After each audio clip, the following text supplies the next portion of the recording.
Người phụ nữ nông thôn vác bao lớn bao nhỏ đến sân bay, hy vọng được ngồi trên chuyến bay đến thành phố lớn sớm nhất. Bởi vì bà vô tình biết được ngày mai chính là hôn lễ của con trai, nhưng những thứ mà bà mang theo thực sự quá nhiều. Bình trứng gà này phải tính phí vận chuyển riêng. Phí vận chuyển còn đắt hơn trứng gà gấp mấy lần. Trứng gà là món mà con trai út thích ăn từ nhỏ. Tất cả tiền trên người bà đều đã dùng để mua vé máy bay, không thể trả tiền phí vận chuyển. Mau tôi xử lý giúp bà trước vậy. Ấy đừng.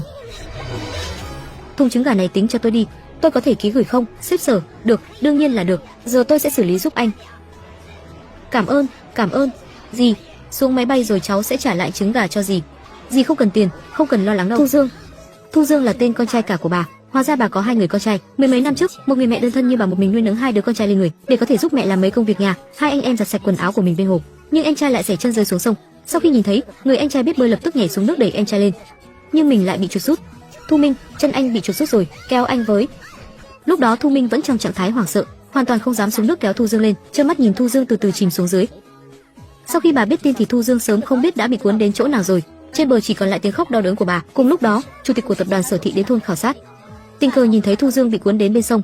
Còn bà thì tưởng rằng đều tại bản thân mình vô dụng nên mới khiến con trai phải tự giặt quần áo. Âm thầm hạ quyết tâm nhất định phải chăm sóc tốt cho con trai út. Nhưng bà chỉ là một người phụ nữ nông thôn. Khi con trai dần lớn lên, bà dần phát hiện ra mình bắt đầu lực bất tòng tâm. Để có thể gom đủ tiền học phí và sinh hoạt phí cho con trai, bà đến công trường chuyển gạch. Để tiết kiệm chi phí sinh hoạt, bà ăn ít làm nhiều, nhưng như vậy lâu dần khiến bà bị thiếu dinh dưỡng, cuối cùng đã ngất xỉu ở công trường.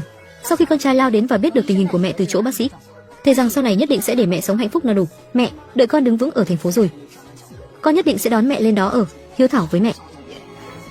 Được. Cứ như vậy, 8 năm nữa lại trôi, bà lại mang trứng gà đỏ mà Thu Dương thích ăn nhất đến bên sông để thắp hương cho cậu.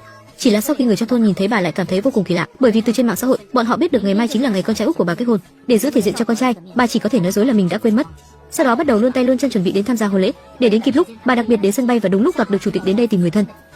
Giang Thành có thông tin liên quan đến thân thế của tôi, vẫn nên nhanh chóng quay về thì tốt hơn. Ba mẹ con chúng ta, mỗi người một miếng, có miếng ngọc bội này rồi, sau này không cần biết 2 anh em các con đi đâu, mẹ đều có thể tìm được các con. Để cảm ơn sự giúp đỡ của chủ tịch và tặng trứng gà đỏ mà mình làm cho anh. Nhìn quả trứng gà đỏ trong tay, ký ức vốn đã mất đi của chủ tịch dần trở nên rõ ràng. Cái này là trứng gà đỏ mà mẹ luộc bằng lá ngải cứu. Ăn rồi ngày mai có thể thi được 100 điểm. Nhưng ở đây, gần như nhà nào cũng biết làm trứng gà đỏ. Chủ tịch cũng không để trong lòng. Sau khi đến thành phố lớn, bà cảm ơn ý muốn đưa bà đi một đoạn của chủ tịch. Chỉ là lúc rời đi, chủ tịch kinh ngạc phát hiện miếng ngọc bội trên cổ bà lại giống y hệt với miếng của mình. Sao dì Ngô lại có ngọc bội giống mình vậy? Thu Dương, nào, lẽ nào dì Ngô là trợ lý Trần? Lập tức điều tra tất cả thông tin về người phụ nữ vừa nãy. Bà xách bao lớn bao nhỏ đến khách sạn, nhưng bà ăn mặc như vậy lại bị bảo vệ trực tiếp ngăn ở ngoài khách sạn. Bảo vệ không hề tin và đến để uống rượu mừng, cho dù bà có giải thích thế nào cũng không nghe, cuối cùng trực tiếp đẩy ngã bà xuống đất. Sếp Mạnh, ở bên ngoài có một bà lão làm ầm ĩ lên muốn tìm anh. Tìm tôi.